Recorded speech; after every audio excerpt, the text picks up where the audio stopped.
স্বাগতম আমাদের অন্যদৃষ্টি পডকাস্টের নতুন একটি এপিসোডে। আমরা প্রায় অনেকদিন পর লম্বা একটি বিরতির পরে আবার পডকাস্ট এপিসোড করতে ফিরে আসলাম। মাঝখানে ব্যক্তিগত ব্যস্ততা এবং নানান কাজের কারণে হয়তো আমরা অনেকদিন কোনো কথা বা অনেক কিছু শেয়ার করতে পারিনি। তো আমার সাথে আহমেদ আছে। আহমেদ, কিছু বলতে চাও শুরুতে? অনেকদিন হয়েছে, এই গ্যাপের মধ্যে যে কত কিছু যে হয়ে গেছে আসলে এগুলো নিয়ে আমরা নিজেদের মধ্যে ডিসকাস করছি, বাট এমনি তো কোনো পেজে কোনো ডিসকাশন করা হয়নি। তো না, আমরা আস্তে আস্তে এখন এগুলো নিয়ে আবার একটু পুরোনো কথাবার্তাও আস্তে আস্তে বলবো, যেগুলো গত 8 মাস 7 মাসে ঘটে গেল বাংলাদেশ বা বিশ্ব রাজনীতিতে, বিশ্ব অর্থনীতিতে বিভিন্ন জিনিস ঘটতেছে। তো আমরা এবার একটা জিনিস করার চেষ্টা করব, আমরা আরেকটু রেগুলার হব হয়তো। আমরা দেখা যাবে চেষ্টা করবো প্রতি উইকেই সাম্প্রতিক ঘটনা বা বিষয় আশয় নিয়ে, রাজনীতি, ভূ রাজনৈতিক এইসব ব্যাপার নিয়ে কথাবার্তা বলার। এবং আমরা হয়তো একটু ডিফারেন্টলি করবো। মাঝে মাঝে হয়তো আমাদের সাথে গেস্ট থাকবে, যেরকম আমরা আগেও করেছি। আবার মাঝে মাঝে হয়তো এরকম হবে আহমেদ আর আমরা জাস্ট কথাবার্তা বলতেছি বিভিন্ন বিষয় নিয়ে। হয়তো আমরা স্ক্রিন শেয়ার করে বিভিন্ন নিউজ বা ভিডিওস বা অন্যান্য ম্যাপস এইসব নিয়ে বিভিন্ন জিনিস শেয়ার করলাম, কথাবার্তা বললাম। আহমেদ, কি মনে হয় যে নতুন এই ফরম্যাটটা বা নতুন এটার ইয়েটা কি আরেকটু ভালো হবে না? মানে সবার সাথে ইনফরমেশন শেয়ার করতে। অফকোর্স এন্ড আমরা যদি মাঝে মধ্যে যদি গেস্টকে নিয়ে আসি, আমাদের যে কতটা যে ইনফরমেশন গ্যাপ আছে, আমরা যে দুইজন ক্রিটিক্যাল থিংকিং চেষ্টা করি, মানে গ্যাপ বলবো না, এটা হচ্ছে আমাদের মনে হয় যে আমাদের নামই তো অন্য দৃষ্টি, তো এটা মনে হয় যে ভিন্ন দৃষ্টিভঙ্গি। এক একজনের দেখার ব্যাপারটা একরকম। তবে এটাতে আমি ট্রু যে এটা অনেকটা নির্ভর করে হচ্ছে ইনফরমেশনের উপরই। তোমার কাছে যদি 100টা নিউজের থাকে, তুমি একরকম ভাবে দেখবে একটা জিনিস, আবার একজনের কাছে যদি 50টা নিউজের ইনফরমেশন থাকে, সে হয়তো সেভাবে দেখবে। যাই হোক, হ্যাঁ, আজকে আমরা মূলত একটা বিষয় নিয়ে আলাপ আলোচনা করছিলাম, সেটা নিয়ে আপনাদের সাথে কথা বলা যায় আর কি। যে আমাদের বিশ্বব্যাপী তো নানান ধরনের কনফ্লিক্ট, সংঘাত, যুদ্ধ চলছেই। তো এর পাশাপাশি বাংলাদেশ বা আমাদের সাবকন্টিনেন্ট অঞ্চলেও যেমন বেশ কিছুদিন ধরে বেশ উত্তপ্ত একটা পরিস্থিতি বেশ কয়েকটা প্রতিবেশী রাষ্ট্রের মধ্যে। তো আমরা যদি যেমন গ্লোবাল কনফ্লিক্ট ট্র্যাকার একটা ম্যাপ, যেখানে হচ্ছে সিএফআর এর পুরো ফর্মটা কি? এটা হলো সেন্টার ফর ফরেন রিলেশনস, আচ্ছা, একটা অর্গানাইজেশন। তো তারা একটা ম্যাপ আছে তাদের, সেখানে তারা দেখায় যে হচ্ছে বিশ্বের বিভিন্ন অঞ্চলে কোথায় কোথায় এখন কনফ্লিক্ট চলতেছে। যেমন এইদিকে যেমন নর্থ আমেরিকা বা ল্যাটিন আমেরিকা, সেন্ট্রাল আমেরিকার অঞ্চলগুলোতে, আফ্রিকান অঞ্চল কিছু কিছু হচ্ছে, মিডল ইস্টার্ন কান্ট্রিগুলোতে, তারপরে ইস্ট ইউরোপিয়ান কান্ট্রিগুলোতে, আবার আমাদের সাবকন্টিনেন্টেও কিন্তু বেশ একটা ইয়ে আছে। দেখো, অনেকগুলো কান্ট্রির মধ্যে কিন্তু কনফ্লিক্ট আছে। প্রায় আমাদের বাংলাদেশের আশেপাশে 4টা। ইন্ডিয়াতে, পাকিস্তান, তারপরে আফগানিস্তান, তারপরে মিয়ানমারেও কনফ্লিক্ট চলছে। তো এইটা নিয়ে কথাবার্তা বলতে যাচ্ছিলাম যে আমাদের এই সাবকন্টিনেন্টে হঠাৎ করে পরিস্থিতি কি উত্তপ্ত হয়ে উঠলো কেন? এগুলা কি আগে থেকেই চলমান ঘটনা? অনেকগুলাই, যেমন ইন্ডিয়া, পাকিস্তান বা মায়ানমারের ঘটনা, রাখাইন, রোহিঙ্গা, এই রিলেটেড ইস্যুগুলো তো অনেক দিন থেকেই চলমান আছে। বাট হঠাৎ করে কি অনেক সবগুলো মনে হয় একটু অ্যাক্টিভ হয়ে যাওয়াতে একসাথে বেশি মনে হচ্ছে, ওইরকম কিনা? এইটা আমি যেটা জানি, যেটা দেখেছি, আফগানিস্তানের ইন্টারনাল কনফ্লিক্টটা শুরু হয়েছে যখন হলে ইউএস ট্রুপ উইথড্র করা শুরু করলো, আর তালেবানদের হাতে যখন পাওয়ার চলে গেছে, এরপরে হলে ইন্টারনাল একটা কনফ্লিক্ট চলতেছে। সো ইটস নট তাদের সিচুয়েশন ইমপ্রুভ ছিল এর আগে, এরপরে খারাপ হয়েছে, এরকম কোনো কথা না। ইটস জাস্ট কনফ্লিক্টটা ইন্টারনালি হচ্ছে। দেন পাকিস্তানেরটা ওয়ার আই নো, তাদের ইন্টারনাল একটা কনফ্লিক্ট চলতেছিল ওই যখন তাদের গভর্নমেন্ট ইমরান খানের গভর্নমেন্টকে যখন নামিয়ে দেওয়া হলো, তখন একটা ইন্টারনাল কনফ্লিক্ট। আর ইন্ডিয়া পাকিস্তানের তো এটা এখন at the time of recording that's the latest news আজকের জন্য। গতকালকেই তো হলো পাকিস্তানে ওরা আবার রিটেলিয়েটরি অ্যাটাক করলো, তাই না, ভারত? হ্যাঁ, এখন সোফার পাকিস্তানও বলছে যে দে আর গোনা মেক আবারও রিটেলিয়েট করবে। তো দেখি এটা কি হয়। we might discuss it in the episode. এটা নিয়ে কথা বলা যায়। বাট মায়ানমারের কনফ্লিক্টটা খুবই ইন্টারেস্টিং। আপনি কি এক্সপ্লোর করেছেন মায়ানমারের কনফ্লিক্টটা? আমি তো বেশ কিছুদিন ধরে তো ফলো করতেছি, আর এমনিতেও তো আমার ছোট থেকে বড় হওয়ার পথেও তো রোহিঙ্গা রিলেটেড নিউজ সবসময় দেখে আসতেছি। বিভিন্ন সময় যে একটা লম্বা লম্বা পুশ হলো বাংলাদেশে, তো এইটা তো স্পেশালি এই গত কয়েক মাসে বা 2021 সালে যখন এই লাস্ট জুনতা সরকার ক্ষমতা নিল, এরপর থেকে তো আমি দেখলাম যে আস্তে আস্তে তারা সব দিকে তাদের কি বলবো নিয়ন্ত্রণ হারায় ফেলতেছে। তারা অনেকটা এখন ল্যান্ডলকড কান্ট্রি টাইপের হয়ে যাচ্ছে। জুনতা সরকার মাঝখানে আছে, বাকি চারপাশে হ্যাঁ, হ্যাঁ। হচ্ছে বিভিন্ন গোষ্ঠী গুলা তারা ক্ষমতা নিয়ে নিচ্ছে। আমি একটা ম্যাপ ইয়ে করি, তুমি যদি এই বিষয়ে কিছু অ্যাড করো আর কি। তোমার কিছু কি মনে হচ্ছে, কি দেখতেছো? এটার মধ্যে এখন এইটা অনেকটা আননোটিসড একটা ওয়ার হয়েছে। কারণ হলো গিয়ে ওদেরটা শুরু হয়েছে সিভিল ওয়ার হিসাবে। বিভিন্ন ধরনের রেবেল ফ্রন্ট আছে। তারা হলে গিয়ে একেকটা স্টেট বা একেকটা এথনিসিটি রিপ্রেজেন্ট করে। তাদের সাথে হলে গিয়ে গভর্নমেন্টের একটা কনফ্লিক্ট, গভর্নমেন্টের জুনতা ফোর্সের কনফ্লিক্ট শুরু হয়েছে। এটা right around the pandemic time. Pandemic যখন মানে 2021 এর দিকে শুরু হয়েছে। তো এটা অনেকদিন ধরেই চলছে, বাট এরকম যে আকার ধারণ করবে এটা তাদের গভর্নমেন্টেরও কোনো আইডিয়া ছিল না। নেইবারিং কান্ট্রি বলতে গেলে আমরা বাংলাদেশ, থাইল্যান্ড, ইন্ডিয়া এদের কোনো কনসার্ন ছিল না এটা নিয়ে। But it just blown out of proportion. Uh আব রিফিউজি রিপার্টিশন মানে রিপ্যাট্রিয়েশন করার কথা অনেকদিন ধরেই হচ্ছে কিন্তু। মানে এটা শেখ হাসিনা সরকারও বলছে। আ এখন ইউনূস ইউনূস ডক্টর ইউনূস যখন এসেছেন তখনও উনি এটা নিয়ে কনসার্ন লাইক উনি কথা বলতে চাইছেন। বাট আমি রিসেন্টলি করিডোরে যে এত ফোকাস হবে এটা আমি জানতাম না ২০২৫ এ এসে। হ্যাঁ, হ্যাঁ, হ্যাঁ। তো এ ওভার 1 ইয়ার এটা নিয়ে কথা হইতেছে। তো আচ্ছা, আচ্ছা। আ আমি মনে হয় 1 ইয়ার নিজেকে হতে যাবে। তো এখন আমি আমার যেটা এখন কনসার্ন হচ্ছে যেটা মানুষজন অনেকটা রেইজ করেছে যে একটা আনইলেক্টেড গভর্নমেন্ট যেটা আমরা ইন্টারিম গভর্নমেন্টের কথা বলতেছি তাদেরকে এত বড় একটা পলিসি বা মেজর ডিসিশন নেওয়া উচিত নাকি? এটাই তো একটা ডিবেটের জিনিস হয়ে দাঁড়াচ্ছে বাংলাদেশে। হ্যাঁ, তো অনেকে বলছে যে মানে আমি দেখতেছি যে বিএনপি চেয়ারপারসন খুবই অ্যাক্টিভলি কমেন্ট করতেছেন। বিএনপির আ আ স যারা হলে গিয়ে আ বিএনপি না জামাতের আমিরও এই ব্যাপারে এই প্রসঙ্গে কথা বলেছে। তো যেমন রিসেন্টলি আমি একটা নিউজে দেখতেছিলাম, এটা আবার মায়ানমার বেসড নিউজই। সেটাতে দেখতেছি যে জামাতের আর্মির আ আ আমিরের সরি আ জামাতের আমির যে প্রপোজাল দিচ্ছে যে একটা রাখাইন স্টেট বানানোর জন্য।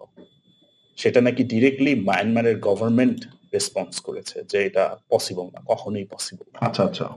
তো তো এইখানে যেমন আমি এ যে ডক্টর মির্জা ফখরুল ইসলাম আলমগীরের বক্তব্য শুনলাম। উনি বলতেছিলেন যে হ্যাঁ, হ্যাঁ, বাংলাদেশ নাকি একটা গাজা হবে। গাজা হয়ে যাচ্ছে। তো এই বিষয়টা আমি ঠিক বুঝলাম না। যে এখানে বাংলাদেশ যদি সহায়তা দেয়, মানে বাংলাদেশ একটা মানে যেমন অনেকেই ভয় পাচ্ছে যেটা পারমাণবিক করিডোর রিলেটেড, হুম, তোমার হুম, ওই দেশ থেকে অলরেডি ওই অঞ্চলটা ঘিরে হচ্ছে তোমার এক ধরনের ওই যে মাদক চোরাচালান এই ধরনের একটা রুট আচ্ছা, আচ্ছা। হিসাবে ইউজ হয়। তো এর ফলে কি আরো অস্ত্র-শস্ত্র এইসব বা রিস্ক আরো বেড়ে যাবে কিনা বাংলাদেশের? এই ধরনের একটা ভয় মনে হয় অনেক লাগছে। এখন এখন রোহিঙ্গা আসার আগেও ওই দিক দিয়ে অনেক কিছু জিনিসপত্র আসতো। তো এটা আমার কিন্তু ডিরেক্টলি ডিরেক্টলি যদি আমি রোহিঙ্গাদের ব্লেম দেওয়া শুরু করি যে রোহিঙ্গা আসছে বলে বাংলাদেশে অস্থিতিশীল আ অপরাধ, ক্রাইম বেড়ে গেছে, হুম, হুম। ড্রাগস বাইরে গেছে। এগুলা কিন্তু গাঁজাখুরি কথা বলছে আমার কাছে মনে হয়। এগুলো না কিন্তু হিস্টোরিক্যালি বাংলাদেশে তো আপনি যদি আসতেছে। দেখেন বাংলাদেশে ওইটা ইয়াবার দেখবেন একটা বড় অংশ বা বড় চালান তো হচ্ছে এইদিকে ইয়া হয়ে হ্যাঁ, আসতেছে। হিস্টোরিক্যালি ওইখান থেকে আসছে। বাট আমাদের একটা জিনিস ভুলে গেলে হবে না। আমি যতবারই এটাকে আরাকান স্টেট বলি, রাখাইন স্টেট বলি, রোহিঙ্গা কিন্তু ওইখানেও একটা মাইনরিটি গ্রুপ। অলদো তাদের অরিজিনেট হইছে কিন্তু তারা রাখাইনের হুম, স্টেটের হুম, হুম। থেকে। বাট রোহিঙ্গারা কিন্তু represents 4% of the population. Actually Muslim population. এইখানে যেমন এই বিষয়ে আরেকটা যেটা মনে আসলো যে এই যে আরাকান আর্মিরা যে অঞ্চলটাকে রাখাইন স্টেট করতে চাচ্ছে, হুম, আমরা তো জি। এটা আগে দেখছি যে রোহিঙ্গাদের যেমন মায়ানমারের জুনতা সরকারও প্রসিকিউট করছে, আবার কিন্তু পাশাপাশি তারা কিন্তু আরাকান আর্মির কাছেও প্রসিকিউটেড হয়েছে। মানে হ্যাঁ, হ্যাঁ, এটা হ্যাঁ। কিন্তু অন্য অঞ্চলগুলোতে সিমিলার যে তোমার তারা নিজেরা হচ্ছে অন্য অঞ্চলের লোকদেরকে প্রসিকিউট করতেছে অন্যান্য জাতিগোষ্ঠীর এক্সাক্টলি। ক্ষেত্রেও। এটা কি হ্যাঁ। কি এই বিষয়ে কি দেখলাম বা কি মনে হয়? এটাই সমস্যা হয়ে গেছে। আমি যখন দেখলাম খলিলুর রহমান কথা বলেছে আরাকান আর্মির প্রধানের সাথে। আরাকান আর্মি যে একটা রেবেল গ্রুপ কিন্তু হুম, আরাকান হুম, আর্মি হুম, হুম। কিন্তু গভর্নমেন্ট না। হুম, ওকে, হুম, তারা হলো pro democracy rebel group from Rakhine state থেকে। তো সে আস্থা দিয়েছে দে are gonna protect Rohingya people, but তার টুইটার অ্যাকাউন্ট যদি আপনারা দেখেন এই লোকের, সে খুবই strong supporter of Rohingya prosecution. Even তার যে আচ্ছা। আরাকান আর্মি আছে, তাদের মায়ানমার জুন্তা ফোর্স কেও তারা অপোনেন্ট হিসাবে দেখে, এবং রোহিঙ্গা প্রো ডেমোক্রেসি রোহিঙ্গা যে রেবেল টেবল আছে তাদেরকেও তারা একটু অপোনেন্ট হিসেবে দেখে। সো দ্যাটস জাস্ট, মানে এটা আমি যদি রেফারেন্স দিয়ে বলি যে হলে গিয়া বাঘ যদি হরিণ খায়, গরু যদি তাই বলে কি গরু খাবে না? আচ্ছা, বুঝছেন? এখন তার মানে মানে হচ্ছে আমি গরু সেফ হচ্ছে থাকবে। যে কে তাহলে হ্যাঁ। হ্যাঁ কার হাতে নিরাপদ? কেউ কারো হাতে নিরাপদ না, এরকম একটা পরিস্থিতি তৈরি হচ্ছে নাকি? এখন বাংলাদেশ যদি বলে যে করিডোর ক্রিয়েট করবে, ফার্স্ট অফ অল তাদের গভর্নমেন্টকে এগ্রি করতে হবে, অ্যান্ড ইউনাইটেড নেশন বা যদি এটাই যদি সলিউশন হয় যে আমরা এই বিষয়ে আচ্ছা, এই বিষয়ে আমি যেটা জানি একবারে লেটেস্ট বা গতকালকে সম্ভবত আহ, যে তারা কিন্তু ওই যে জুন্তা সরকারের সাথে কথা বলতেছে, এবং জুন্তা সরকার হচ্ছে এরকম একটা প্রস্তাব দিচ্ছে যে যদি আরাকান আর্মি ল্যান্ড অ্যাটাক বন্ধ করে, তাহলে হচ্ছে তাদের উপর যে এয়ার অ্যাটাক হচ্ছে জুন্তা সরকারের পক্ষ থেকে, তারা সেটাও বন্ধ করবে। তো এখানে আরাকান আর্মি আবার এই প্রস্তাবের সাথে একমত না, যে তারা বলতে চাচ্ছে যে আমরা যদি এই অ্যাটাক বন্ধ করি, আমাদেরকে গ্যারান্টি কে দিবে যে তারা এয়ার স্ট্রাইক বন্ধ করবে? তো এই একটা থাকছে যে দুই পক্ষের একমত না হওয়ার ব্যাপারও একটা বিষয় যেদিন একটা আছে। ভূমিকম্প হয়েছে, মেজর একটা আর্থকুয়েক হইলো গত মাসে, হুম, হুম। গত মাসে, তো সেদিনও জুন্তা সরকার এয়ার স্ট্রাইক করেছে বিভিন্ন রেবেল আচ্ছা, আচ্ছা। কন্ট্রোল এরিয়াতে, বুঝছেন? তো এগুলা পুরোপুরি ভাবে বিশ্বাস করা যাবে না। এরকম কথা আমার মনে হয় হিস্টোরিক্যালি প্রিপার্টিশন কথা আসলে এরকম আস্থার কথা আসছে, বাট বেসলেস কথা হলে হবে না। যেমন যে কোনো সময় মানে আপনি যে সেফ জোন ক্রিয়েট করলেন, যেই গভর্নমেন্ট হলে গিয়া অথরিটেরিয়ান একটা গভর্নমেন্ট প্রসিকিউট করতেছে তার সিটিজেনদের, সেফ জোন তো তারা তো আর ইয়া করতে পারবে না, তারা তো আর ইনচার্জে থাকবে না, তারা তো মেনটেন করবে না, তাদের তো সলিউশন ডিফারেন্ট। তারা যেগুলো হিস্টোরিক্যালি এদের উপর করে গেছে সেটাই করতে পারে। তো সেই ক্ষেত্রে আমার পসিবল সলিউশন মনে হয় ইউনাইটেড নেশনস যদি ইন্টারভিন করে, তারা যদি সেফ জোন ক্রিয়েট করে দেয়, that's a possible solution, তখন আমরা we can talk about corridor. এইখানেও ওই যে তোমার হচ্ছে যেটা যে আমরা আগে যেটা বলছিলাম যে তারা গেলেও, যেমন আরাকান আর্মি হচ্ছে অনেক সময় দেখাইছে যে তারা রোহিঙ্গাদের ব্যাপারে খুব একটা ইন্টারেস্টেড না, এই একটা ভয় আছে। আর এই যে মানবিক প্যাসেজের বা মানবিক করিডোর, বা যেটা পরবর্তীতে মানবিক চ্যানেল হয়েছে, মানে খলিলুর রহমান সাহেব যেটা বললেন, সেই জায়গা থেকে এটা কিন্তু দরকারি ছিল। আমি যেটা তোমার সাথে আগে একবার বলতেছিলাম যে গত বছরই এই ধরনের ইউনাইটেড নেশনস এর পক্ষ থেকে নিউজ টিউজ করা হচ্ছিল, যদি এই বছর এই 2025-এর মধ্যে তাদের ওই অঞ্চলটাতে, রাখাইন অঞ্চলগুলোতে হচ্ছে দুর্ভিক্ষ দেখা দিবে। কারণ কি, তাদের যে এই সিভিল ওয়ার বা এই কনফ্লিক্টিং সিচুয়েশনের কারণে তাদের কিন্তু তোমার যে খাদ্যদ্রব্য উৎপাদন সেটা অলমোস্ট নাই বলা চলে। যেখানে তারা প্রায় 30 লক্ষ টন চাল উৎপাদন করছে তার আগের বছর, গত বছর সেখানে তারা উৎপাদন করছে মাত্র 92,000 কেজি। তো সেখানে হচ্ছে 92,000 টন। তো সেইখানে তাদের জন্য একটা বিশাল কি বলে দুর্ভিক্ষের অবস্থা তৈরি হচ্ছে। মানুষ যে তোমার, যেহেতু সিভিল ওয়ার একটা সিচুয়েশন চলতেছে, মানুষ যে ওইখানে চাকরি বাকরি করবে বা কাজ করে কিছু আর্ন করবে সেই উপায়টাও তো নেই। পাশাপাশি ইনফ্লেশন, মূল্যস্ফীতি হচ্ছে চরমে, পুরা রাষ্ট্রের অবস্থাই হচ্ছে দুর্বল।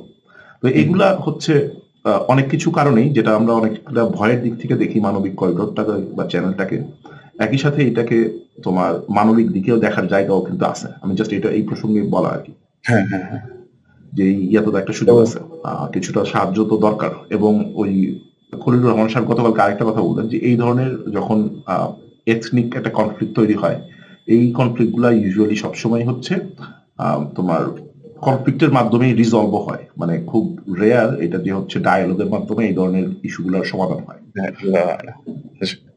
তো এটা বলে গেলে হবে না, তারা হলে গিয়া মাইনরিটিস।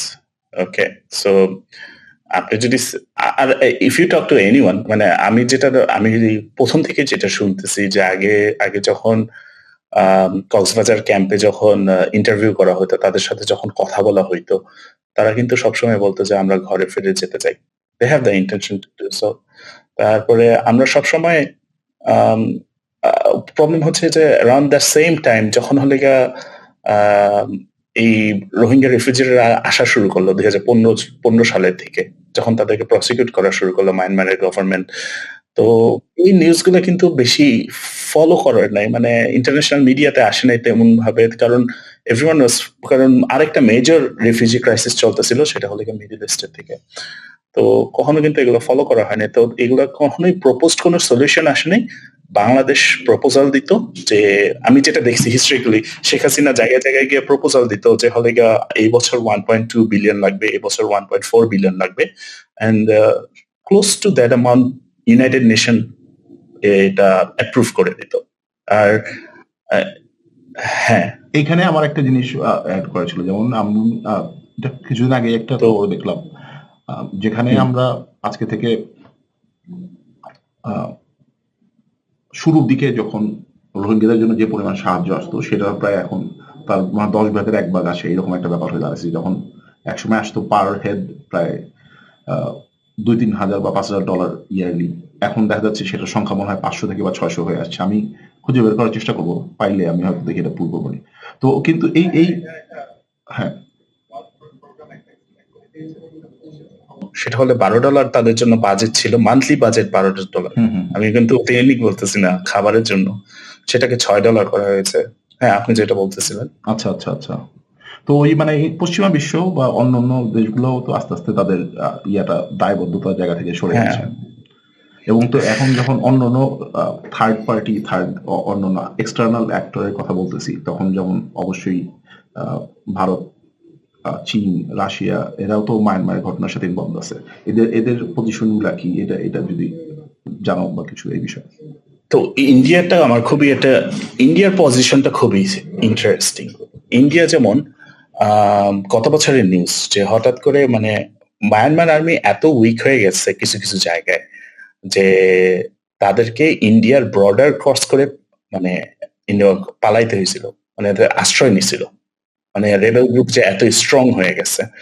এখন রেবেল গ্রুপকে যে কে ব্যাক দিতেছে, রেবেল গ্রুপ কিন্তু অনেক ভাগ ভাগ করা, এটা কিন্তু বলা যায় না কে ব্যাক দিচ্ছে, but we can only guess. যেমন রেবেল গ্রুপের আরাকান আর্মির কথা বলি, আর ইউক্রেন থেকে সোর্সড অস্ত্র আছে। তো ইউক্রেন থেকে সোর্সড অস্ত্র তো কোন দিক থেকে আসতে পারে ওটা we can actually like make an assumption on it. Hmm তো হুম। এগুলো ভাগ ভাগ করা আছে। তো ইন্ডিয়ার প্রসঙ্গে আবার চলে যাই, তো ইন্ডিয়া হলে গিয়ে তাদেরকে আবার শেল্টার দিয়েছিল, আবার ফেরত দিয়ে দিয়েছিল মালয়েশিয়ার গভর্নমেন্ট, মায়ানমারের গভর্নমেন্টের কাছে। দেন I read one of the most interesting things যে India is planning to build the world's longest wall, border wall ইয়ার সাথে, মায়ানমারের সাথে। তো আচ্ছা। শুধু শুধু তো ইন্ডিয়ার মতো একটা কান্ট্রি তো এরকম একটা ইনভেস্টমেন্ট করতে পারে না। তো তারা প্রেডিক্ট করতেছে যে সিভিল আনরেস্ট অনেক খারাপ হবে আর তারা ইন্টারভিন করবে না। They need to protect its own border. আমার মনে হয় ইন্ডিয়া এই স্ট্যান্সে আছে। বাট চায়না প্রথম থেকেই মায়ানমার গভর্নমেন্টকে সাহায্য করে গিয়েছে, জুন্তা ফোর্সকে, এখনো করছে, উইচ রিমেন্স আনচেঞ্জড। রাশিয়া যেমন আবার তাদেরকে বিভিন্নভাবে হেল্প করে থাকে টেকনোলজি আর ড্রোন এগুলো সাপ্লাই দিয়ে। তো they have the support. But যেটা আমি বলতে চাচ্ছিলাম সেটা হচ্ছে গিয়ে যে এটা সত্যি যে since beginning of the war, civil war ২০২১ থেকে এখন পর্যন্ত মায়ানমারের গভর্নমেন্ট খুবই উইক হয়ে গেছে। তো মানে এখানে যেমন আরেকটা বড় ফ্যাক্টর বলা যায়, বড় পার্ট, যেমন অনেকেই হুম, বলতে যাচ্ছে যে আমেরিকা হচ্ছে এখানে, বলতে যাচ্ছে না, অনেকের কাছে এই যুক্তি দিয়ে প্রমাণ করার চেষ্টা করছেন যে আমেরিকাও এখানে ইনভলভ। তারাও হচ্ছে এখানকার এই অঞ্চলের ভূ রাজনীতিতে নিজেদের একটা শক্ত অবস্থান এক্স্যাক্টলি। তৈরি করতে যাচ্ছে। তো ওই জায়গা থেকে হুম, যেমন হচ্ছে এই সিদ্দে পোর্টের এক কথা আসতেছে, যে রাখাইন যে অঞ্চলটা, ওই অঞ্চলে এখন যেমন একমাত্র সিদ্দে পোর্ট যে অঞ্চল, এই শহরটা, ওই শহরটা হচ্ছে রাখাইন স্টেটের আবার রাজধানী বলা যায় আর কি। তো ওই অঞ্চলটা হচ্ছে হুম, এখনো জুন্তা সরকারের কন্ট্রোলে আছে। তো অনেকের ধারণা এই তারা যদি এই সিদ্দে পোর্ট থেকে সরকারকে হারাইতে পারে, তাহলে হচ্ছে এই হ্যাঁ। পুরো অঞ্চলটাতে তাদের প্রভাব চলে আসবে। তো এইখানে অনেকেই আমেরিকা, সিআইএ এদের ভূমিকাও দেখতেছে। এই বিষয়ে কি কিছু দেখছো কিনা? বিস্তারিত। আমি এই বিষয়ে আসলে মানে এটা আমি আসলে দেখিনি, বাট আমি যে স্টেটের যে লোকেশনটার কথা বললেন সেখানে চায়নার সবসময় একটা প্ল্যান ছিল একটা পোর্ট, মেজর পোর্ট বানানোর। ফার্স্ট অ্যাডমিনিস্ট্রেশন যদি দেখি আমরা ইউএস এর ফার্স্ট অ্যাডমিনিস্ট্রেশন যখন হলে গিয়ে ট্যারিফের নিয়ে অনেক কথাবার্তা হচ্ছিল, বাট এত ইনএফেক্ট যায় নাই, এত সিভিয়ার স্টেটে যায় নাই। তখনও দেখা গেছে যে China invested a lot in Myanmar. তারা দেখছে যে হলে গিয়া ওই একটা লুপ হোল আছে ওইখানে, আবার অ্যাক্সেস টু বে অফ বেঙ্গল, আরো অনেক কিছু আছে। কারণ সাউথ চায়না সিতে conflict kind of like eminent, আজকে হোক কালকে হোক 10 বছর পরেও হোক সাউথ চায়না সিতে একটা কনফ্লিক্ট হবে। বাট ওইদিকে যদি একটা গেটওয়ে ক্রিয়েট করা যায় বে অফ বেঙ্গলে, that's gonna give them like অনেক ইমেন্স একটা পাওয়ার দিবে চায়নাকে।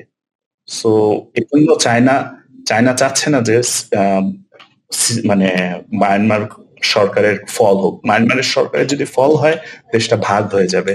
কারণ এটা তো দেখা যাচ্ছে, এবং এখন এটা তো বাংলাদেশের যে ইনভলভমেন্ট, যে বাংলাদেশ যেমন এখন তাদের জন্য মূল ব্যাপার হয়ে দাঁড়াইছে যে রোহিঙ্গাদের পুনর্বাসন, তাদেরকে ফেরত নিয়ে যাওয়া। তো সেটার জন্য তো হচ্ছে তোমার যে কারণে তুমি এদেরকে প্রায় 20-30 বছর ধরে থাকতে দিচ্ছ বিভিন্ন, মানে অনেকে অনেক আগে আসছে, অনেকে হয়তো লাস্ট 10 ইয়ার্স আসছে। তো তাদেরকেও তুমি যে এখন একটা জায়গায় পাঠাবো সেটারও তো তুমি একটা নিশ্চয়তা চাও যে তারা একটু নিরাপদ জীবনে ফিরে যাবে, অন্তত বাঁচতে যেন পারে। তো তারা ওইখানে কি বাংলাদেশ হচ্ছে রাখাইন স্টেটের পক্ষেই কাজ করতেছে এই ধরনের একটা ব্যাপার, যে বাংলাদেশও চাচ্ছে হচ্ছে একটা ফ্রি সিকিউরিটি জোন হোক রাখাইন স্টেটটা, এরকম। আমি যদি অ্যাকচুয়ালি চিন্তা করে দেখি যে হলে ফার্স্ট অফ অল আপনি যদি এটা হলে it would kind of sound like a joke, আপনি যদি বেঙ্গল প্রেসিডেন্সির কথাটা ধরেন যখন ব্রিটিশ আমল ছিল, Arakan was always part of the Bengal Presidency. আচ্ছা বুঝছেন? তো আচ্ছা, এটা আর একটা জিনিস ক্লারিফাই করতে চাই যে আমাদের দেশে তো আরো অনেক মাইনরিটিস আছে, অনেক কিছু আছে, বাট এদেরকে টার্গেট করা হচ্ছে কেন? কারণ এটা to make this clear with our viewers listeners যে মায়ানমারের people, even the Arakan army who supposedly gonna assist us with the corridor, তারাও মনে করে যে রোহিঙ্গারা হলে গিয়া বাঙালি, তাদেরকে বলে বাঙালি উর্দু। তারা চায় না যে they think that they don't belong here, বুঝছেন? তো এখন আমি যেটা জোকস করে বলতে চাইছিলাম, তো সেই ক্ষেত্রে তো আরাকান তো আমাদের এক সময় পার্ট ছিল। What's the point of having a COVID corridor? Then why not just take what belong to us? এটা তো লং শট। এখন তারা যদি বলে যে ওইখানে বাঙালিরা থাকে, তারা যদি বলে যে ওইখানে বাঙালিরা ওইখান থেকে আসছে, তো এই থিওরি দিলে তো আমাদেরও তো এক সময় Arakan, it was part of Bengal presidency. So it sounds like a stupid idea. It is stupid, but it's just a আরেকটা বিষয় কথা বলি আর কি, সেটা হচ্ছে যে এই অঞ্চলের যে পুরাটাই কনফ্লিক্টিং যে ব্যবস্থা এর অনেকগুলোর পেছনে কিন্তু হচ্ছে ব্রিটিশ কলোনিয়ালদের দায় আছে। বা ইভেন পৃথিবীতে এটা খুব ইন্টারেস্টিং যে পৃথিবীতে চলমান অনেকগুলো কনফ্লিক্টই ব্রিটিশরা হচ্ছে কলোনির থেকে চলে যাওয়ার পরে। If you can go back to the map, আপনি যদি ম্যাপটাতে আবার চলে যান সিএফআর এর ম্যাপে, তাহলে ওইটা দিয়ে আপনি বোঝানো খুব ইজি হবে যে কনফ্লিক্ট ভার্সেস ব্রিটিশ শাসন। এটা যদি আপনি যদি একটা ওইটা দিয়ে যদি একটা ইয়ে করেন, মানে আপনি যে কোনো ম্যাপ সরকারের আন্ডারে ছিল আর কি। হ্যাঁ, দেখা যাবে মেজরিটি ছিল হয়তো ব্রিটিশ সরকারের আন্ডারে। তবে এখানে আরেকটা জিনিস দেখো, এই যে বিষুবরেখার বরাবর যে মানে আমাদের ম্যাপের যে মাঝখান বরাবর সেন্ট্রাল যে এরিয়াটা, এই অঞ্চলে অবশ্যই জনসংখ্যার ঘনত্ব বেশি তুলনামূলকভাবে, এটা যেমন সত্য। পাশাপাশি এই যে মেজর কনফ্লিক্ট যেগুলো কিন্তু সবাই দিকেই একটা অংশ কিন্তু বিষুবরেখার আশেপাশ জুড়ে। এটা কি ইন্ডাস্ট্রিয়ালিস্ট বা এগ্রিকালচার ফোকাস দেখে নাকি কিছু? না, এই জোনটা তো পুরোটাই ওই জোনের মধ্যেই পড়ে। হ্যাঁ, তো এখানকার মানুষজন একটু বেশি, মাথা গরম থাকে বেশি নাকি? এটা যদি ইকুয়েটরের থিওরি দিয়ে যদি বলেন যে হ্যাঁ গরম বেশি বলে তাই মাথা গরম হতে পারে, বাট আনডিনাবলি এখানে অনেক রিসোর্স তো অফকোর্স আছে, বুঝছেন? তো ওই জন্য হইতে পারে। বাট আপনি যদি সবসময় তো রিসোর্স যেখানে বেশি সেখানে মানুষ সভ্যতা জনসংখ্যা বেশি এবং জনসংখ্যা বৃদ্ধির ফলে কনফ্লিক্ট হতে পারে। হ্যাঁ হ্যাঁ। তো এটা হচ্ছে রিসেন্টলি একটা বইয়ের কাজ করতেছিলাম, এখনো করতেছি। গানস টার্মস অ্যান্ড স্টিলস নামে একটা বিখ্যাত বই আছে, যেখানে হচ্ছে লেখক আচ্ছা, মানে বিভিন্ন তথ্য প্রমাণ দিয়ে দেখানোর চেষ্টা করছে যে কিভাবে হচ্ছে হ্যাঁ, এই গানস টার্মস আর স্টিল এরা এই ইভেন্ট গুলা কিভাবে হচ্ছে ইউরোপিয়ানদের হচ্ছে বর্তমানে যে তাদের যে আধিপত্য এটাতে সাহায্য করছে হ্যাঁ, কিছুটা। হ্যাঁ, এবং এর আগের যে ফেজ গুলো সেখানে যেমন বলতেছিল যে হচ্ছে এগ্রিকালচার বা তোমার ওই যে নদী পথে ট্রাভেল করতে পারার যে ক্ষমতা, তুমি কত হ্যাঁ, দূর যাইতে পারো তার উপর বেস করবে ওই সময়কার হচ্ছে যারা বড় বড় রাষ্ট্র বা বড় বড় গোষ্ঠী হিসাবে আবির্ভাব হয়েছে তাদের বেসিক্যালি ওই এগ্রিকালচার ক্যাপাসিটি এগুলোর উপর নির্ভর করেই হয়েছে। হ্যাঁ, তো যাই হোক, অন্য প্রসঙ্গে হয়তো যাবো না আজকে। আজকে হ্যাঁ, যেটা বলছিলাম, ভারত পাকিস্তানের রিসেন্ট যে ইভেন্ট সেটাকে কিভাবে দেখতেছো?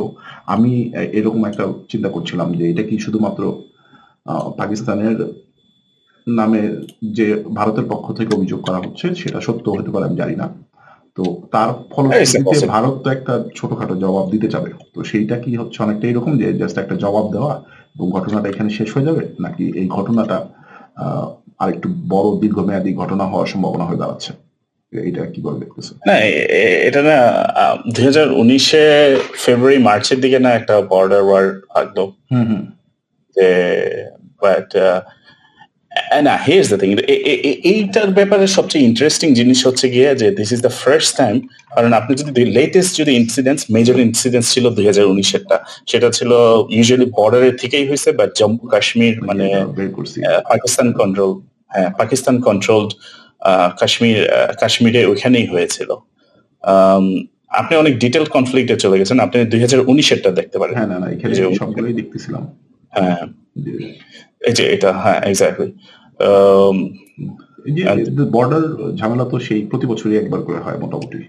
হ্যাঁ, বাট আপনি এখন ভাওয়ালপুর কিন্তু it's like a deep in the heart of Pakistan. Bahawalpur পড়েছে জাস্ট পাঞ্জাবের পাশাপাশি ওইসব এরিয়াতে পড়ছে, বাট দিস ইজ দ্য আচ্ছা আচ্ছা। ফার্স্ট টাইম ইন্ডিয়া অ্যাকচুয়ালি ওইখানে এয়ার স্ট্রাইক করছে, বা I think it was a missile strike. So that's what makes it a bit different, যে it was not just random attack on Pakistan, random retaliation. Actually, এটা যে data আছে ইন্ডিয়ার কাছে, এটা একদম হিসাব ক্যালকুলেটেড অ্যাটাক ছিল আচ্ছা আচ্ছা। All over Pakistan. ও, এই ইয়েটা সো আমি দেখতেছিলাম, দাঁড়াও আমি দর্শকদের জন্য ইয়ে করে, তুমি বলতে থাকো, আমি হ্যাঁ বের করতেছি। সো এই জন্যই এটা হলে কি it's different than what we've seen in the recent years. তো মানে একবারে টার্গেটেড ইয়ে আর কি, যে আমি এদেরকে আক্রমণ হ্যাঁ, করতে চাই। Targeted is not only within Pakistan control Kashmir, যেখানে আগে ওইসব জায়গা থেকে অ্যাটাক হইতো, অনেক অ্যাটাকই হয়েছে যেগুলো সন্ত্রাসবাদের অ্যাটাক, ইয়াতে পাকিস্তান ইন্ডিয়ার বর্ডার, ইন্ডিয়ার কন্ট্রোল জম্মু কাশ্মীরে ঢুকে গিয়েছে, তখন they did something hmm hmm hmm. And India always responded. এটা কখনোই বলতে পারা যায় না যে ইন্ডিয়া কখনো রেসপন্স করে নাই। যে কোনো একজনেরও যদি ক্ষতি হয়ে থাকে, ইন্ডিয়া অলওয়েজ রেসপন্ডেড, হুম হুম বুঝছেন? হুম। সো এখন দেখতে হবে যে পাকিস্তান কি করে। তারা তো পাকিস্তান আগে অলরেডি যে, একটা খবর বলতেছে, ভেসে বেড়াচ্ছে যে তারা নাকি 5টা বিমান না, ভূপাতিত পাঁচটা করছে। বিমান এখন ডিফারেন্ট থিং। তো এটা 2019-এও হয়েছিল বিমান ফালা, মানে তাদের কথা হচ্ছে বর্ডার ক্রস করছে, উই টুক ডাউন দ্য না এখন ফাইটার জেট। এটা যেমন ভারত আবার কিন্তু স্বীকারও করে নাই, তো এর ফলে কি এটা এমন হতে পারে যে পাকিস্তান নিজেদের বীরত্ব জাহির করার জন্য খবরটাকে আরো বড় করে দেখাচ্ছে অ্যাকচুয়াল খবরের চাইতে? আমার পাকিস্তান অনেক খারাপ। আমরা যেটা বলে গেল এপিসোডের শুরুর দিকে, যেটা বলতেছি যে ইমরান খানের সরকার চলে যাওয়ার পর Pakistan is going through some serious problem, like civil unrest. আমাদের বাংলাদেশে যখন জুলাইয়ের অভ্যুত্থান হলো, তারপরে হলে গিয়ে আগস্ট, সেপ্টেম্বর, অক্টোবরে পাকিস্তানেও হয়েছিল। They আচ্ছা were আচ্ছা। also getting support. So Pakistan is not in a state যে তারা ঘরের কনফ্লিক্টও কন্ট্রোল করবে, তারা ইন্ডিয়াকেও রেসপন্স দিবে। সো আমার মনে হয় দ্যাটস কাইন্ড অফ লাইক এই যে তাদেরকে একটু যেমন জেপার্ডিতে ফালায় দিছে। এই They're not 4 in a ঘন্টা আগের একটা position. খবর দেখাচ্ছে যে ইন্ডিয়া বলছে, হ্যাঁ, পাকিস্তান নিজে স্বীকার করছে যে তাদের 26 জন মারা গেছে। ইন্ডিয়ান নিউজ এজেন্সিতে আসছে যে 70 জনের মতো মারা গেছে। তো আচ্ছা আচ্ছা। তো ওইটাই, এই জন্যই আমি এই কথাটা বললাম যে তোমার পাকিস্তান যখন বলতেছে যে তারা 5টা বিমান ফেলে দিছে ভারতের, তো সেক্ষেত্রে ভারত এটা কি যদিও কমায় কোনো বলবে? ভারত হয়তো ডিফারেন্ট নাম্বার বলবে যে আমাদের ২ টা পড়ছে বা হ্যাঁ, আমাদের হ্যাঁ, ১ টাও হ্যাঁ, পড়েনি, হ্যাঁ, এরকম হ্যাঁ। হইতে পারে।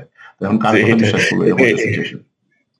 কারণ আমি আবার কনফিউজ যে হলিকা আমি I know that it's ground to something attack, মানে পাকিস্তানের বর্ডার থেকে অ্যাটাক করা হয়েছে। তো এখন ফাইটার যেটা আবার কোথা থেকে আসলো আমি কনফিউজ না। তো কি দিয়ে কনফিউজ না তো এই এই এখন এই অঞ্চলের তারপরে যেমন ওই যে আফগানিস্তানের কথা বলছিলাম, তো এখানে আবার আফগানিস্তান পাকিস্তান বর্ডারেও কিছু এইটা আরেকটা, এই যে উত্তপ্ততা তৈরি দেখেন হচ্ছে। আমি এটা একটা এক্সাম্পল দিতে আচ্ছা এটা আমাদের মেইন টপিকের সাথে একটু রেলেভেন্স পাইতে পারেন। তো পাকিস্তানের সরকার আসার পরপরই দেখা গেছে যে দে স্টার্টেড ম্যাসিভ তারা রেজিস্ট্রেশন, মানে কি বলে মানে আফগানি রেফিউজি রেজিস্ট্রেশন করা শুরু করেছিল। আচ্ছা আচ্ছা আচ্ছা। Imran Khan was always in the middle about Afghani, যে তাদেরকে ফেরত পাঠানো হবে নাকি না এটার ব্যাপারে। বাট আনপ্রেসিডেন্টেড একটা সাপোর্ট পাইছে নতুন যে গভর্নমেন্ট আসছে। তো সেই সাপোর্টের বেসিসে they started registering all the Afghan refugees, Afghan nationals. আচ্ছা তাদের প্ল্যান হচ্ছে আপ টু 4 মিলিয়ন আফগান রেফিউজিদের আফগানিস্তানে পাঠিয়ে দেওয়ার জন্য। আচ্ছা। তো আফগানিস্তানে তো we all know the situation, that's not an elected government, তো কেউ তো এখানে কি প্রোটেক্ট মানে করা। কনফ্লিক্টটা কোথা থেকে হচ্ছে? তারা তাদেরকে পাঠাইতে চাচ্ছে, তারা যেতে চাচ্ছে না ওইখান থেকে, নাকি কনফ্লিক্টের ইয়েটা কি? তারা হলে গিয়ে দে আর নট সেফ, তারা হলে গিয়ে দে এসকেপ দ্য ওয়ার। তাদেরকে বিভিন্নভাবে ওয়ারের আগেও তাদের যে তালেবানের সরকার ছিল, অন্যান্য যেসব সরকার ছিল, তারা হলে গিয়ে they prosecuted them, so they escape the war. তারা হলে গিয়ে সেই যে 2002 থেকে থাকা শুরু করছে, দে অলওয়েজ ওইখানেই ম্যানেজ করেছে। তো সেই থেকেই যে 4 মিলিয়নের কথা বলতেছি, এটা তাদেরকে পাঠিয়ে দেওয়ার কথা হচ্ছে। স্যার ইন্টারেস্টিংলি প্রায় 1.12 লাখের মতো অলরেডি পাঠিয়ে দেওয়া হয়েছে 2023 থেকে শুরু করে। আচ্ছা আচ্ছা। আর so how is that relevant যে এখন এখন আমরা we can't do this. Okay, আমার গ্রাউন্ড, আমি যদি এখন নিজের পারসেপশনের থেকে কথা বলি, আমি এন্টায়ারলি আমি এটা বলবো যে হলে গিয়ে যে এটা একটা হিউম্যানিটির একটা ম্যাটার। মানে আমরা এই ইয়েদেরকে পাঠিয়ে দিতে পারি না এখনো, মানে ইটস নট পসিবল। রোহিঙ্গাদের।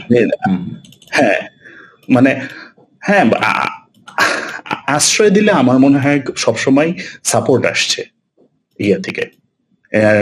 আচ্ছা, that's one another thing to know যে US is the number one like aid provider for Rohingya refugees. রোহিঙ্গাদের জন্য, হ্যাঁ। হ্যাঁ, তো মেবি ওইখানে কি অনেকে যেটা যে ইয়ে করে যে ভূ রাজনৈতিক অর্থ ব্যাপারের, ভূ রাজনীতির সাথে পাশাপাশি তারা যেহেতু রোহিঙ্গাদের জন্য একটা huge economic help provider, financial যারা হচ্ছে এইড প্রোভাইড করে, তো তাদের তো একটা ইয়ে থাকবে, থাকার একটা মনে হয় যুক্তিসঙ্গত ব্যাপারও থাকতে পারে, দৃষ্টিভঙ্গি।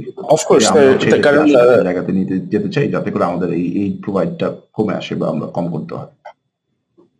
আপনি যদি করিডোর বা চ্যানেল যদি ক্রিয়েট করা হয়, Bangladesh doesn't have to power to do that. So US এর হেল্পে ইউনাইটেড নেশনের মাধ্যমেই করা হবে ওইটা। তো সো আমি জাস্ট হিউম্যান সাইড থেকে বলতেছি, Myanmar is not ready to accept this people, and we know that তাদের ফেট যে কি হবে এটা আসলে উই অল নো দ্যাট, বুঝছেন। আর যেসব কান্ট্রিগুলো সাপোর্ট করছে, বিমস্টেকের যেসব কান্ট্রি, বাংলাদেশ এটা সাপোর্ট করতেছে, থাইল্যান্ড সাপোর্ট করতেছে, মালয়েশিয়া সাপোর্ট করছে। সো দিস আবার ওইদিকে আবার কম্বোডিয়া মনে হয়, I think they made some comment about it, I might be wrong about it. তো আমি জাস্ট একটা মালয়েশিয়ারই একটা এক্সাম্পল দিই। সিভিল ওয়ার শুরু হওয়ার পর তারা হলে গিয়ে 1200 রোহিঙ্গাকে ধরে, মানে ইলিগাল রোহিঙ্গাকে ধরে, they didn't deport them to the, like right away just send them back. তারা হলে গিয়ে they handed them over to Myanmar Burmese Navy. ইউএসএও প্রোটেস্ট করেছিল, অন্যান্য ওয়েস্টার্ন মিশনস গুলো প্রোটেস্ট করেছিল যে that's just straight up, you're just giving them in the hand of বাঘের মুখে খাবার তুলে দেওয়ার মতো জিনিস। এখানে যেমন এই যে আমরা এতগুলা রাষ্ট্র, যেমন তারা সবাই মোটামুটি কনসার্ন এই সিচুয়েশনটা নিয়ে, এখানে বিভিন্ন ভাবে কেউ হয়তো বেশি কনসার্ন, কেউ কম কনসার্ন। তো এইখানে আবার ওই যে আমরা বললাম যে বিভিন্ন কান্ট্রির ইন্টারেস্ট হচ্ছে বিভিন্ন দিকে। কিছু কান্ট্রি হচ্ছে জুন্তা সরকারের পক্ষে, কিছু কান্ট্রি হচ্ছে আবার একটা শান্তির পক্ষে বা একটা ফ্রি রাখাইন স্টেটের পক্ষে।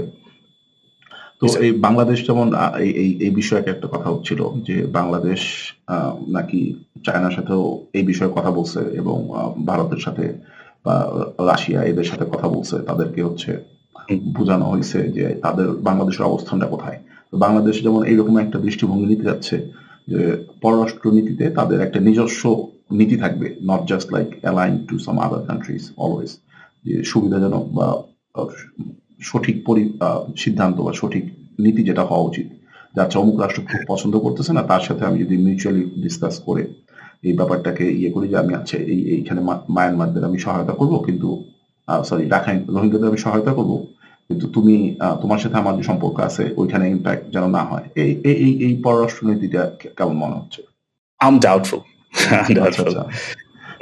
কিন্তু এইটা কতটুকু কার্যকরী হবে এটা নিয়ে আই গেস তুমি ডাউটফুল হইতে পারো, কিন্তু আমি কিন্তু আবার এটার মধ্যে ভুল দেখি না। আমার কাছে মনে হয় যে এই ধরনের নীতির একটা আছে যে Bangladesh as a country we should have our own foreign policy as well as align with foreign allies, মানে বিদেশি রাষ্ট্রগুলোর সাথে আমার যাদের সাথে বন্ধুত্বপূর্ণ সম্পর্ক, তাদের নীতির সাথে অনেকটাই মিলেমিশে চলতে হবে, এরকম একটা তো সেই ক্ষেত্রে তাহলে সলিউশন কি হতে পারে আপনি কি বলেন? কোনটা? মানে সেই ক্ষেত্রে এই যে ইস্যুটা ক্রিয়েট হয়েছে এটা আমি তো মনে করি যে হচ্ছে এটা তাদের যে ফ্রি রাখাইন স্টেটের করা হচ্ছে, এটা খুব একটা, আর এটা আমার কাছে মনে হচ্ছে একটা ঠিক ডিরেকশনে যাচ্ছে। That can be one way of কি বলে at least free Rakhine state. I hate to say that is as ambitious as free Gaza. True.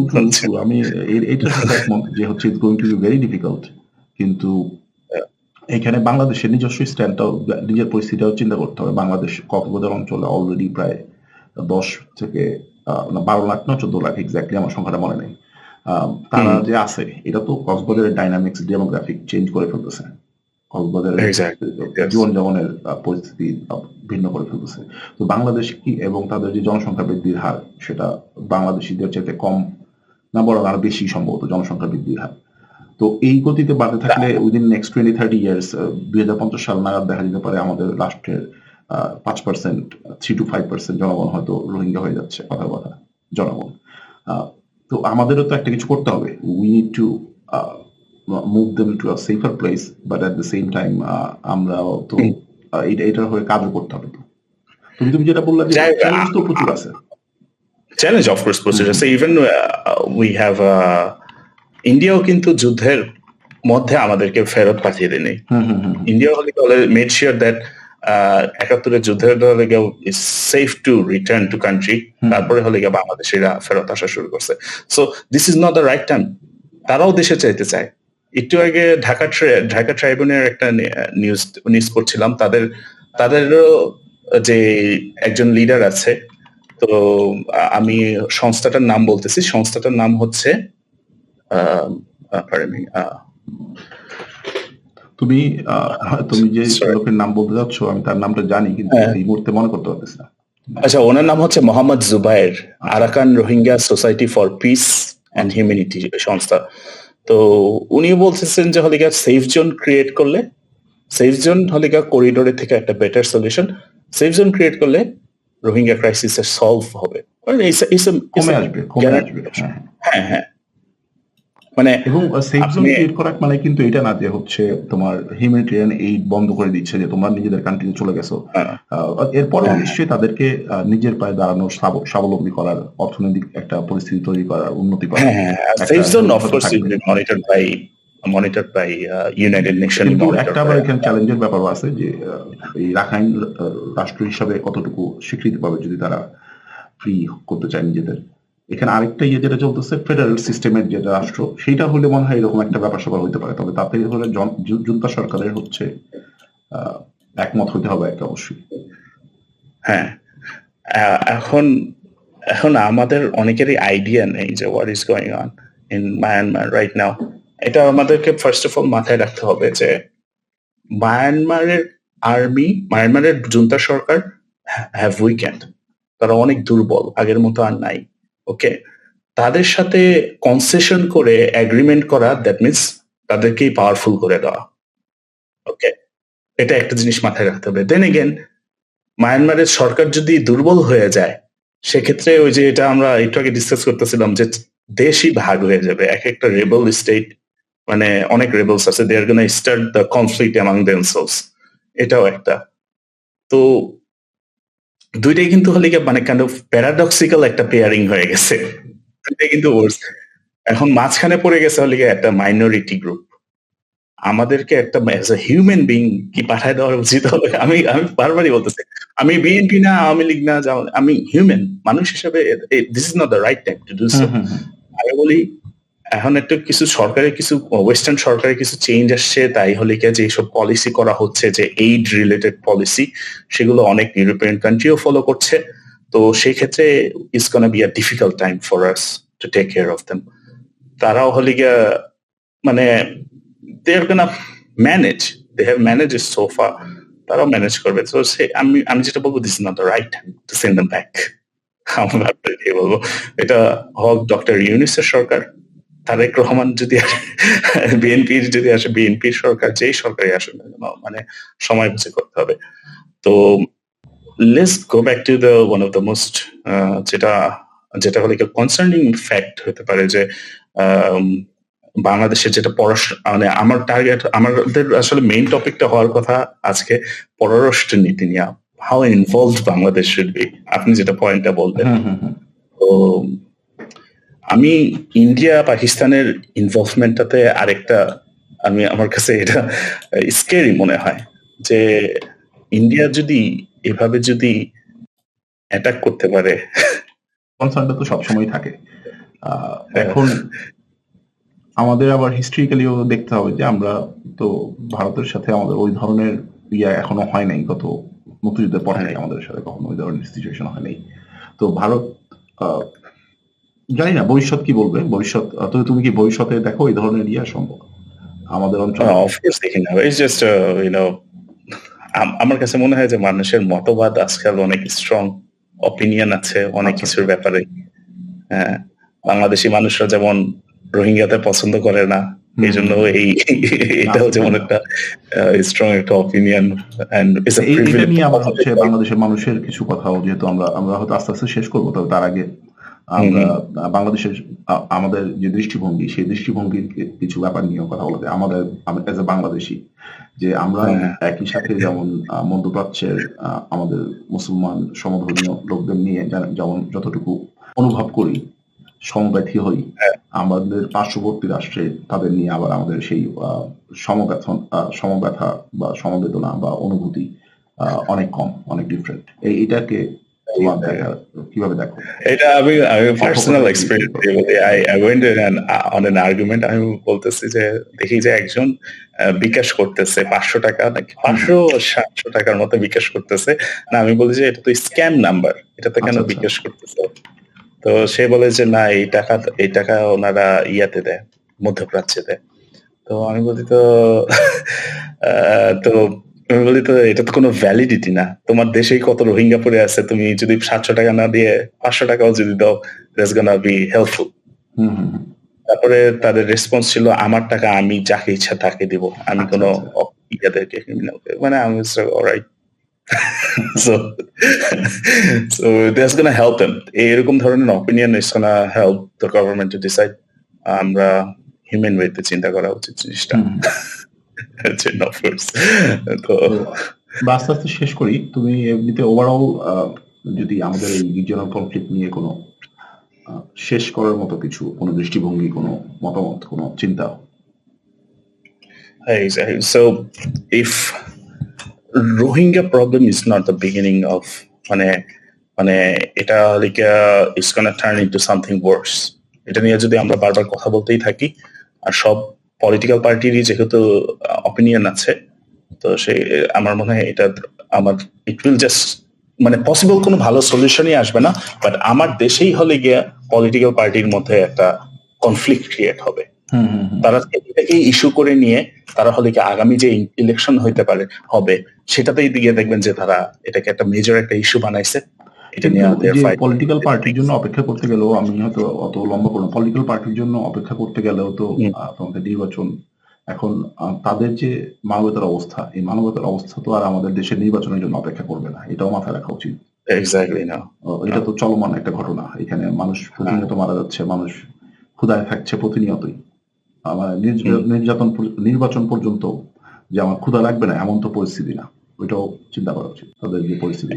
তো এইখানে আমার হচ্ছে একটা ক্লোজিং একটা চিন্তা জাস্ট করি যে আমার একটা মনে হলো যে অপরাধহীন কি বলবো নির্যাতন বা হচ্ছে নিপীড়ন টাইপের একটা কনসেপ্ট আর কি, যে তুমি কোনো অপরাধ না করেও তুমি জাস্ট হচ্ছে তোমার চেয়ে বেশি পাওয়ারফুল বা তোমাকে ঘৃণা করে বাট তার হাতে ক্ষমতা আছে বা অর্থ আছে বা শক্তি আছে, তার নিপীড়নের শিকার হতে পারে উইদাউট ডুইং এনিথিং। এটা হচ্ছে খুবই একটা ভয়াবহ ব্যাপার। এবং আবার হচ্ছে একই গ্রুপকে হচ্ছে মাল্টিপল গ্রুপ হচ্ছে তোমার প্রসিকিউট করতে পারে, নির্যাতন করতেছে, টর্চার করতেছে, মানে এবং তুমি কোন গ্রুপের সাথে হয়তো তোমার ইয়ে নাই, ক্ল্যাশ নাই, কিছু নাই, কিন্তু তুমি হচ্ছে সব গ্রুপেরই হচ্ছে একটা মানে মার খাওয়ার বস্তু হয়ে দাঁড়াচ্ছ, সবাই তোমাকে হিস্টোরিক্যালি হিউম্যান সিভিলাইজেশন সবসময় মাইনরিটিকেই টার্গেট করছে। ওকে, ওটা পসিবল হইতে পারে, বুঝছেন? তো যেমন আমাদের হিস্টোরি যেটা বলে যে আমরা 1971-এর পর হলে গিয়ে পাকিস্তানি গভর্নমেন্ট যেটা ক্লেম করেছিল যে we killed Awami League killed up to 70,000 বিহারিস। এটা I don't know that was the validity of it. এখনো বিহারিদের সঠিক সংখ্যাটা আমার চেক করতে হবে। হ্যাঁ, আপ টু তো এখনো কিন্তু দেশে কিন্তু বিহারি আছে, সবসময় প্রমিস করে গেছে। মোশাররফ করিম আসছিল, ইমরান খানও বলেছে, সবাই বলেছে যে they are gonna take them back, they are gonna take them back, but after 54 years or something তারা তো হলে গিয়ে they mixed into our population, তাই না? তো না, আমাদের সাথে তো অ্যাসিমিলেশনটা হয় নাই আমাদের অঞ্চলে, এটা পুরোপুরি একটা ডিফারেন্ট এটা নিয়ে আলাদা লম্বা করে কথাবার্তা বলা। তো ওই দিকে হয়তো যাবো না, বাট আমি জাস্ট করে বলি যে এই অ্যাসিমিলেশনটা হয় নাই, they were always kept inside the কি বলে একটা রিজিয়ন। সো এর ফলে যে অ্যাসিমিলেশনটা 50 বছর হয়ে যাওয়ার কথা সেটা হয় নাই। অ্যাসিমিলেশন বলতে আমি বলতে চাচ্ছি যে একত্রিত হওয়া বা মিশে যাওয়ার ব্যাপারটা, এই মিশে যাওয়াটা হয় না, একটা আলাদা পথেই আছে, মানে তুমি একই শহরেই থাকো বা একটা কাঁটাতারের বেড়া হচ্ছে তোমাকে আলাদা করে রেখেছে দুই পক্ষের মানুষ। তো এই একীকরণের প্রক্রিয়াটা হয় না আর কি বাংলাদেশে বিহারিদের ক্ষেত্রে। সো আই ডোন্ট নো এটাও আবার এরকমই আবার হয়ে যায় নাকি, who knows, although রোহিঙ্গা অঞ্চলে একটা সিনারিও তো এরকম হতেও পারে যে হ্যাঁ রাখাইন স্টেট ফেল করলো, তোমার হচ্ছে বা ওইদিকে ওইটা তৈরি করা গেল না, ওইরকম সিচুয়েশন হলো না আমাদের লাস্ট ইয়ার আমি যখন সিভিল ওয়ার ফলো করতেছিলাম we were discussing about it. My concern was এটা জাস্ট একটা ভ্যালিড পয়েন্ট যে my concern was যে বাংলাদেশে আরো বেশি রোহিঙ্গা ঢুকবে, and which is actually true. এইটা লাস্ট 1 বছরের পরে তো আরো বাড়ছে, গত এক বছরে অনেক বাড়ছে, আর আরো বেশ প্রায় 50,000 থেকে 1 লক্ষ মনে হয় কত 1-1.5 বছরের মধ্যে আসছে। বিভিন্ন কয়টা ফিগার আছে, তো according to the data available to Bangladesh government 1,40,000 থেকে 1,60,000 জন গত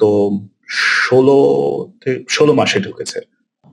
আচ্ছা, so it's not going towards a good, এটা ভালো যে আগে আমরা পরিস্থিতিও খারাপ হচ্ছে বলে রিসেন্টলি আরো হিউজ মানুষ পুশ করার চেষ্টা করছে।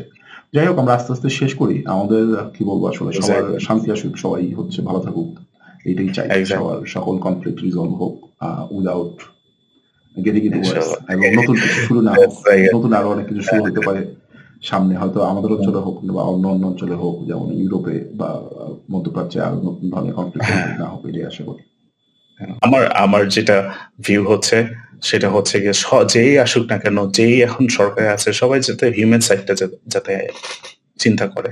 তারা হলে কোনো কান্ট্রির প্রেশার, কোনো কান্ট্রি এইড দিবে বা কথা বলেছে, তাদের মানে solely don't just depend on them. এসব ডিসিশন খুবই serious decision, it's a life and death matter. আমরাও এরকম সিচুয়েশনে অনেকবার করেছি, so we always manage to get through it and hopefully we will find a proper solution for them. সবাইকে আমাদের সাথে থাকার জন্য ধন্যবাদ, এবং আমরা হয়তো আবার নেক্সট উইকে নতুন কোনো টপিকস নিয়ে কথাবার্তা বলতে আসবো। আমাদের ইউটিউব পেজ সাবস্ক্রাইব করার আমন্ত্রণ রইল ফেসবুক পেজ ফলো করার এবং ভিডিও লাইক শেয়ার করার আমন্ত্রণ রইল। Thank you. Thank you so much.